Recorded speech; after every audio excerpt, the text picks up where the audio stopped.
తెలుసు కదా సినిమా చూడంగానే నేను ఇమీడియట్గా ఎంతో ఆనందంతో నీరజ కొనకు ఫోన్ చేశాను. ఆవిడ ఎత్తలేదు phone.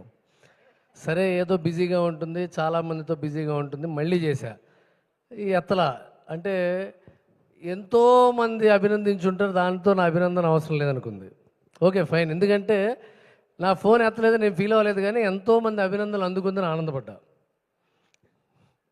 I know how I talk, yeah. And before I talk about the hero, as a writer, I want to talk about the subject first. ఈ సినిమా చాలా కొత్త సినిమా అని ఎందుకన్నామంటే, ఇప్పటిదాకా తెలుగు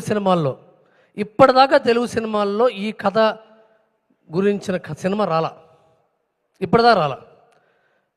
ఇప్పటిదాకా సినిమా చూడని వాళ్ళు చూడాలి కాబట్టి చెప్తున్నాను.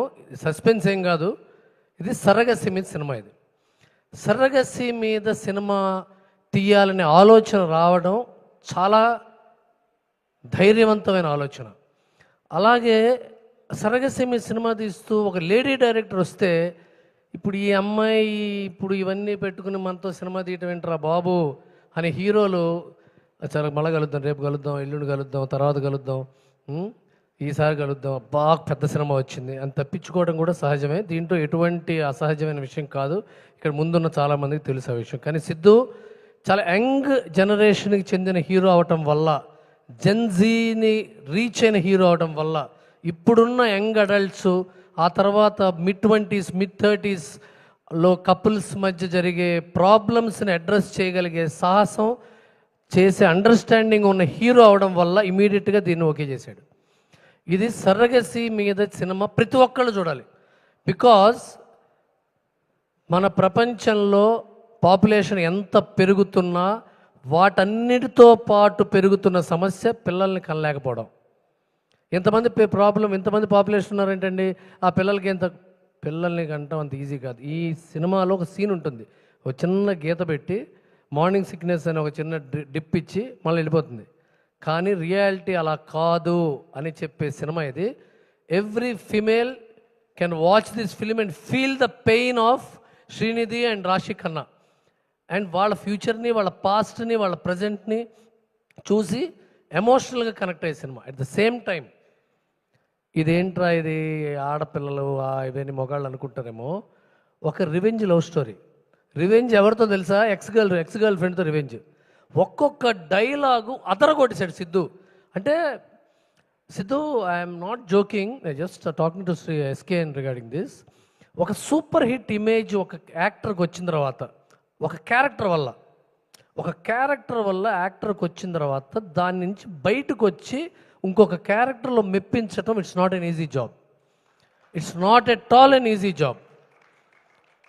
పోకిరి కొట్టిన తర్వాత అందరూ పోకిరి చూద్దాం అనుకుంటారు, డెఫినెట్గా. బాహుబలి కొట్టిన తర్వాత మళ్ళీ అందరూ బాహుబలి చూడాలనుకుంటారు. టిల్లు కొట్టిన తర్వాత అందరూ టిల్లునే చూడాలనుకుంటారు. కానీ బయటకు వచ్చి నువ్వు ఈ సినిమా చేసి ఒప్పించడం గొప్ప విషయం. And I really appreciate you as a technician.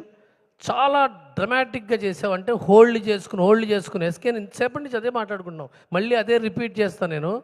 ఎందుకంటే హోల్డ్ చేసుకుని మాట్లాడటం, డైలాగ్ పాజ్ తీసుకుని మాట్లాడటం, లేదంటే లొడ మాట్లాడే క్యారెక్టర్ టిల్లు, అలా కాకుండా బయటకు వచ్చి మాట్లాడటం అనేది it's a beautiful effort and you have to be appreciated and you should get enough recognition for it. And this film will travel and age well. చాలా సినిమాలు ఏమవుతాయంటే ఒక 3-4 నెలల తర్వాత మర్చిపోతాం, ఓ సంవత్సరం తర్వాత పాత సినిమాలు అయిపోతాయి. కానీ ఈ సినిమాలు రీవిజిట్ చేసినా బాగుంటుంది. These films age well because of the aesthetic sense. మంచి బట్టలు, మంచి ఫ్రేము, మంచి క్వాలిటీ. ఎక్కడ చూసినా డబ్బు ఫ్రేమ్ అంతా ఒక యశ్ చోప్రా, కరణ్ జోహర్ సినిమా లాంటి ఫ్రేమ్లు అన్ని చోట్ల. ఆ క్వాలిటీ అంటే ఆ ఏస్థెటిక్ సెన్స్ ఎలా ఉంటుందంటేనండి, చాలామంది గమనించరు. వాళ్ళు వాడే స్పూన్లు, ప్లేట్లు, కప్పుల్లో కూడా క్వాలిటీకి తీసుకొచ్చింది డైరెక్టర్. ఇట్స్ నాట్ అవునా కదా? మీరు ఎంతో ఫైట్ చేసి ఉంటారు. మీరు డైరెక్ట్ కెమెరామెన్కి సరే కాదంటే కాదు నాకు అదే కావాలి అంతే లేదా హేమహర్ష?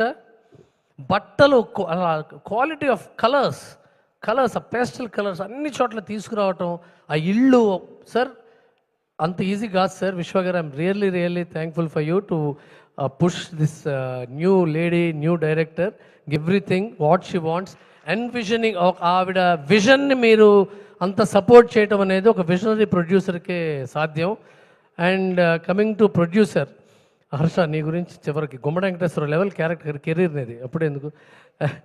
అండ్ విశ్వ గారు నేను ఫస్ట్ యూఎస్లో కలిశానండి ఆయన్ని. కలిసినప్పుడు నేను కార్పొరేట్ స్టైల్లో సినిమాలు చేస్తాను.